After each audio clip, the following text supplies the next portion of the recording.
Oke, mari kita mulai ya. Anda pernah nggak sih merasa kalau keputusan kita sehari-hari, entah besar atau kecil, itu jarang banget kita ambil sendirian? Kayaknya selalu aja gitu, orang lain yang terlibat. Pilihan mereka ngaruh ke kita, pilihan kita ngaruh ke mereka. Nah, ternyata nih ilmu komputer punya cara pandang yang menarik banget buat membedah interaksi antar manusia yang rumit ini. Jadi hari ini kita bakal ngobrolin soal teori permainan. Tapi ini bukan sekedar main catur atau kartu ya. Ini lebih ke ya strategi di balik interaksi kita gitu. Kita mau lihat gimana sih algoritma itu bisa bantu kita seolah-olah membaca pikiran orang lain. Atau paling nggak ya, memahami logika di balik tindakan mereka lah. Sumber utama kita dari buku Algorithms to Live By, khususnya bab tentang teori permainan ini.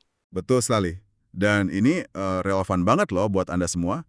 Soalnya kalau kita paham kerangka teori permainan ini, wah bisa bantu banget.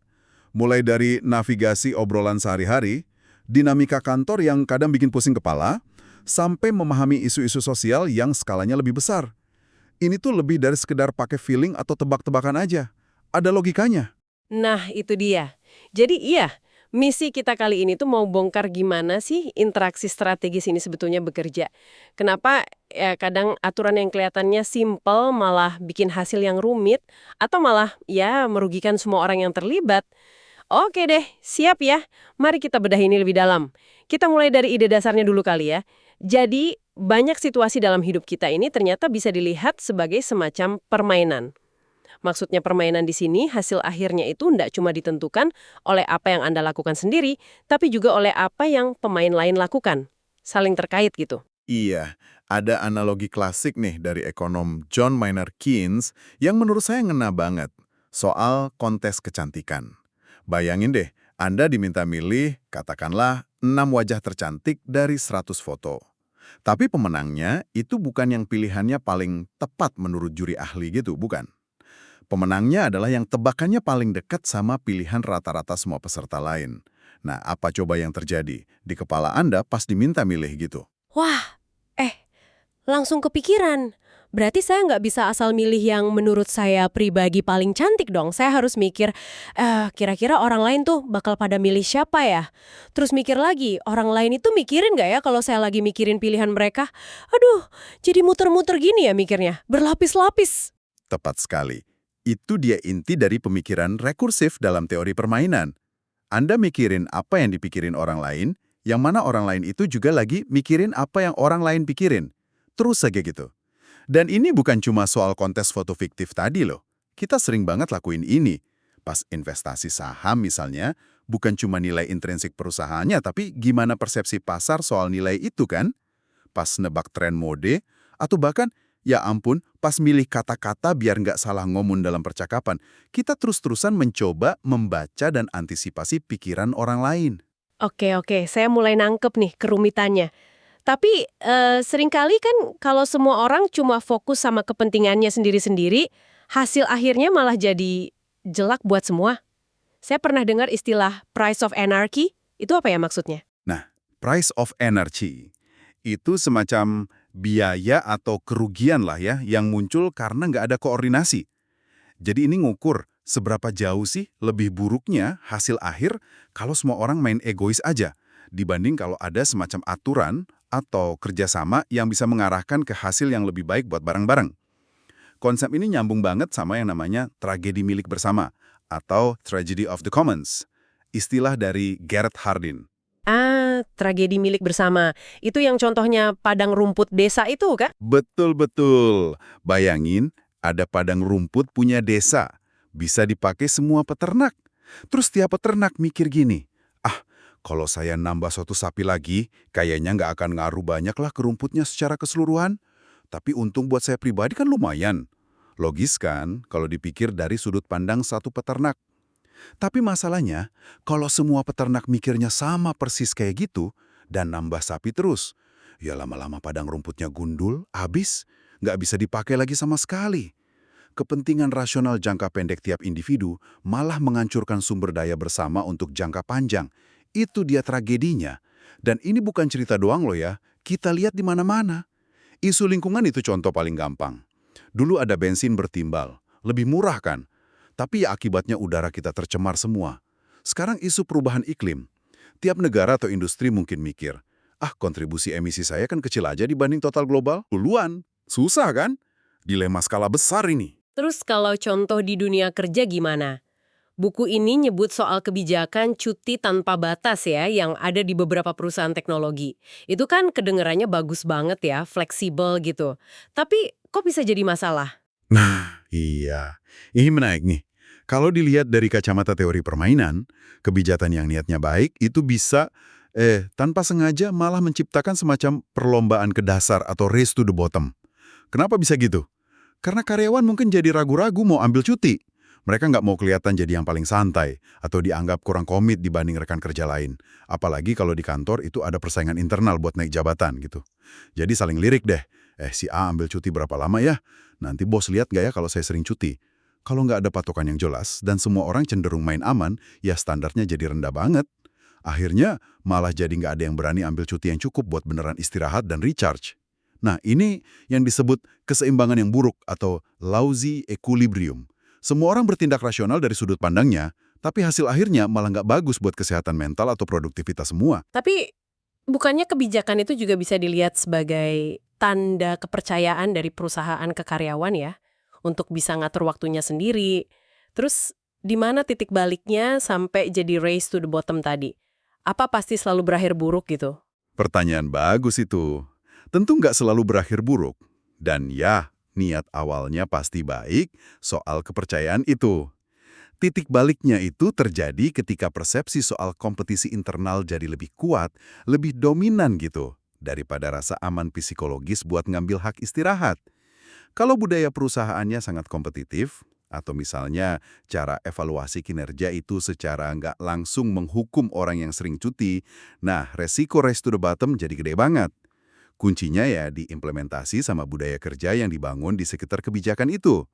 Tanpa dukungan budaya yang pas, kebijakan yang niatnya bagus pun bisa memicu dinamika permainan yang nggak sehat. Ini jadi contoh gimana keseimbangan yang suboptimal bisa terjadi. Potensi bagusnya kebijakan malah nggak tercapai. Ada contoh lain yang mirip. Di dunia retail, pas musim belanja liburan. Misal satu toko mutusin buka lebih pagi pas hari libur, buat nyuri start gitu kan. Nah, pesaingnya lihat.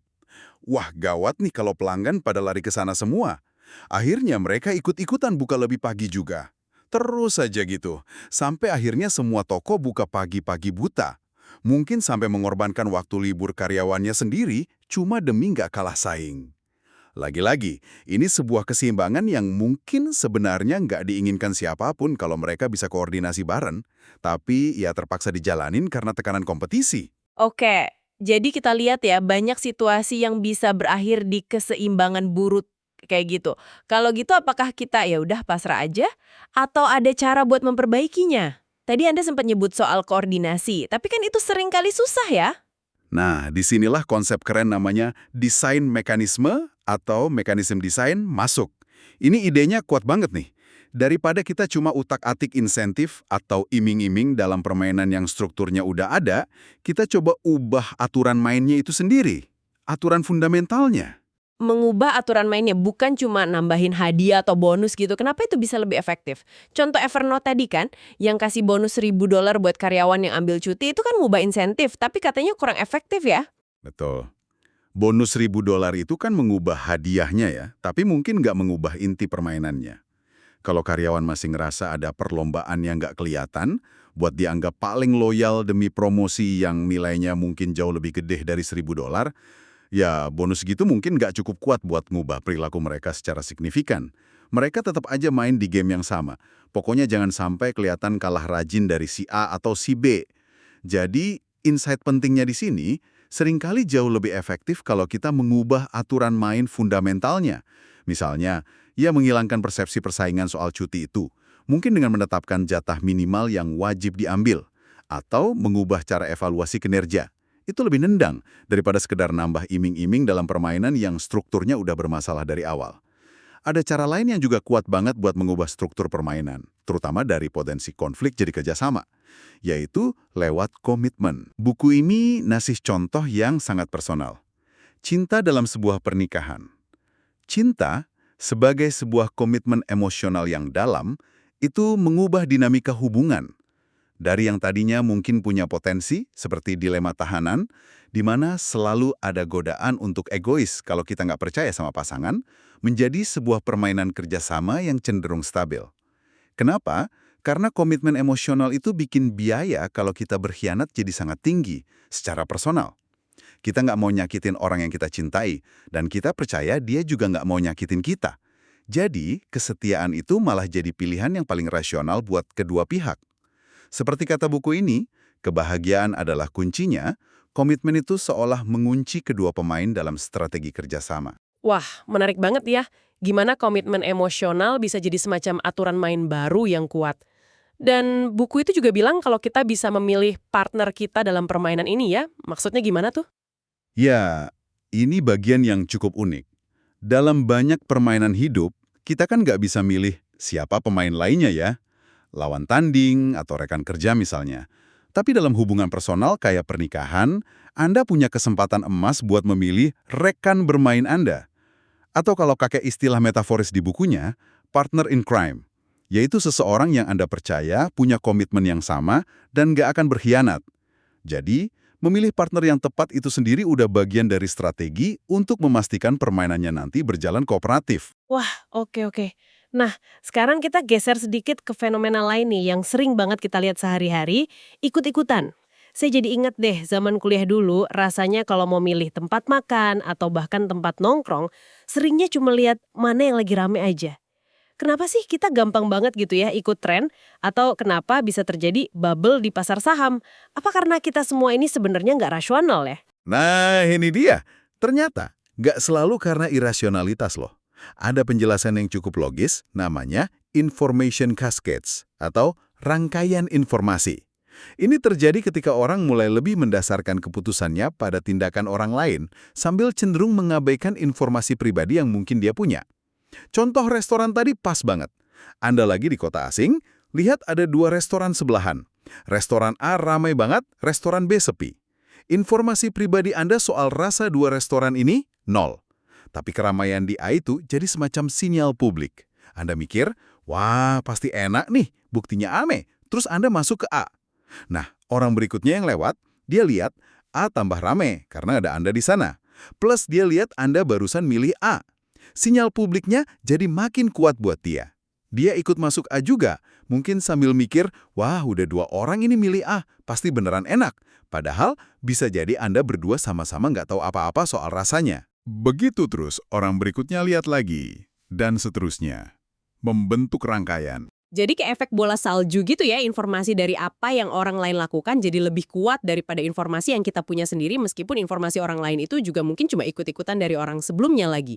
Persis. Dan ini yang bikin dia bisa jadi rapuh. Kalau ternyata restoran A itu rasanya biasa aja, atau kalau bubble di pasar saham itu ternyata fundamentalnya nggak kuat, begitu ada informasi baru yang cukup kuat masuk, misal ada review jelek soal restoran A, atau data ekonomi buruk keluar soal pasar rangkaian itu, bisa pecah seketika, bubar. Fenomena ini terjadi di mana-mana. Pasar modal, investor teknikal yang ikut tren harga vs investor fundamental yang lihat nilai asli, tren mode, popularitas buku atau film, dan banyak lagi. Nah, implikasinya ini penting buat Anda sadari. Pertama, coba lebih waspada deh kalau sinyal publik, apa kata orang banyak, atau apa yang orang banyak lakukan terasa sangat dominan dibanding informasi pribadi yang Anda punya. Coba cek ulang, gali info lagi kalau bisa. Kedua, ingat nih, tindakan orang lain itu belum tentu cerminan keyakinan asli mereka loh. Bisa jadi mereka juga cuma ikut arus dalam rangkaian itu. Ketiga, coba kenali situasi mana aja sih yang rentan memicu rangkaian informasi kayak gini. Dan terakhir, ini penting banget, hargai orang yang berani beda pendapat atau beda tindakan. Mereka yang bertindak berdasarkan informasi atau keyakinan pribadi mereka, meskipun itu melawan arus, justru bisa jadi memberi data yang lebih berharga buat kita semua dalam menilai situasi yang sebenarnya. Orang yang cuma ikut-ikutan itu nggak nambah informasi baru ke sistem. Mikirin apa yang dipikirin orang lain tentang apa yang kita pikirkan. Kayak di kontes kecantikan Keynes tadi ya. Atau pas kita coba nggak ikut-ikutan tapi juga nggak mau ketinggalan informasi penting. Wah ini beneran kerja keras buat otak ya. Melelahkan banget ngebayanginnya terus-terusan gitu. Tentu saja. Dan teori permainan algoritmik itu mengakui ini secara eksplisit loh. Proses berpikir strategis yang berlapis-lapis itu ada biaya komputasinya. Butuh sumber daya mental, waktu, energi, kapasitas kognitif kita. Semakin dalam kita mencoba menebak pikiran dan reaksi orang lain, ya semakin mahal prosesnya secara mental. Otak kita kan ada batasnya juga. Lalu kalau gitu ada jalan keluarnya nggak sih dari keruwetan mikir berlapis-lapis kayak gitu? Apa kita harus selalu secanggih itu mikirnya? Nah, salah satu pendekatannya adalah dengan mencoba mengadopsi strategi yang tidak terlalu bergantung pada prediksi akurat tentang apa persisnya yang akan dilakukan orang lain. Balik lagi ke contoh kontes kecantikan Keynes. Daripada pusing 7 keliling, nebak selera rata-rata orang, yang mana orang lain itu juga lagi nebak selera rata-rata juga, Anda bisa aja putuskan, udahlah, saya pilih yang menurut saya pribadi paling cantik, titik. Fokus pada nilai intrinsik versi Anda sendiri. Atau, dalam investasi misalnya, fokus pada fundamental perusahaan jangka panjang. Bukan terlalu pusing sama sentimen pasar harian yang naik turun nggak jelas. Strategi yang lebih sederhana ini kadang malah cukup baik hasilnya, atau bahkan bisa jadi optimal dalam situasi tertentu. Dan yang pasti, ini membebaskan kita dari beban komputasi mental yang berlebihan tadi. Ini membawa kita pada semacam pemikiran ulang ya, soal kutipan terkenal dari Jean-Paul Sartre, neraka adalah orang lain. L'enfer, c'est les autres. Mungkin, nggak sepenuhnya begitu juga. Interaksi dengan orang lain itu bisa terasa seperti neraka jika kita terjebak dalam struktur permainan yang salah. Struktur yang memaksa kita terus-menerus berpikir rekursif tanpa henti, atau yang menjebak kita dalam keseimbangan buruk tadi. Tapi, kalau kita paham dinamika permainannya, kalau kita bisa memilih strategi yang lebih sehat, atau bahkan, kalau kita bisa ikut berkontribusi mengubah aturan mainnya ke arah yang lebih baik, interaksi sosial itu bisa jadi jauh lebih konstruktif, bahkan menyenangkan. Jadi, mungkin bukan orang lainnya yang jadi neraka, tapi permainan yang salah yang kita mainkan bersama mereka. Itu yang perlu kita perhatikan. Wah, ini perspektif yang dalam banget ya. Jadi banyak banget ya pelajaran yang bisa kita ambil dari melihat interaksi sosial kita lewat kacamata teori permainan dari buku Algorithms to Live By ini. Kita jadi sadar kalau kita ini ya ampun terus-menerus ada dalam berbagai macam permainan, kepentingan pribadi itu seringkali nggak sejalan sama kepentingan bersama dan itu bisa menciptakan tragedi ya kayak tadi. Terus kunci solusinya seringkali bukan cuma diiming-iming atau insentif, tapi justru di mengubah aturan mainnya. Ikut-ikutan itu ternyata bisa rasional, tapi juga bisa menjebak kita.